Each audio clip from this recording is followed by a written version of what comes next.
اس کی آنکھ شور سے کھلی۔ شور ایسا تھا کہ لگتا تھا جیسے آندھی آ رہی ہے۔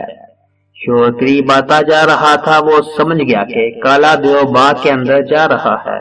وہ فوراً چھپ گیا۔ دیو اسے نہ دیکھ سکا اور اس کے قریب سے گزر گیا۔ بہزاد کو ایسا لگا کہ جیسے کوئی پہاڑ اس کے برابر سے گزر کر جا رہا ہے۔ دیو نے باغ کا دروازہ کھولا۔ بہزاد سانس روکے دبے پاؤں اس کے پیچھے پیچھے چلا اور جیسے ہی وہ باغ کے اندر گیا، بہزاد بھی اندر چلا گیا اور فوراً ایک جھاڑی کے پیچھے چھپ گیا۔ جنگل میں پرندے پکڑنے کے کام میں اسے بہت دیر تک ہلے جلے بغیر چھپ کر رہنا پڑتا تھا۔ یہ عادت اسے یہاں بہت کام آئی۔ دیو کو پتہ بھی نہیں چلا کہ کوئی اس کے پیچھے پیچھے باغ کے اندر آ گیا ہے۔ وہ باغ بہت خوبصورت تھا۔ اس میں عجیب عجیب رنگ کے ایسے پھول تھے کہ بہزاد دنگ رہ گیا۔ اس میں ایسے پرندے تھے جو اس نے پہلے کبھی نہیں دیکھے تھے۔ بہزاد رات کو وہیں چھپا رہا۔ صبح کالا دیو پھر باہر آیا۔ شاید وہ شکار کی تلاش میں جا رہا تھا۔ جب دیو چلا گیا تو بہزاد جھاڑی کے پیچھے سے نکلا اور باغ میں سمن نام کا پھول تلاش کرنے لگا۔ اسے وہاں ویسے ہی پرندے بھی نظر آئے جیسے اس نے بادشاہ کو دیے تھے، لیکن اسے معلوم نہ تھا کہ سمن کون سا پھول ہے۔ وہاں تو ہر طرح کے پھول تھے۔ باغ میں گھومتے گھومتے اسے ایک بہت بڑا مکان نظر آیا۔ دیو اس میں رہتا تھا۔ بہزاد اس کے اندر چلا گیا۔ اس مکان میں 40 کمرے تھے۔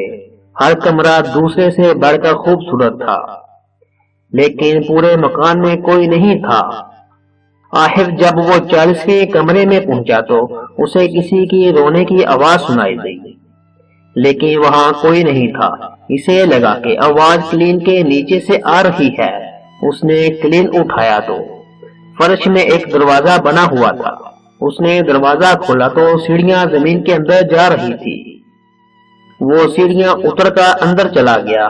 نیچے ایک تنگ اور اندھیرا کمرہ تھا۔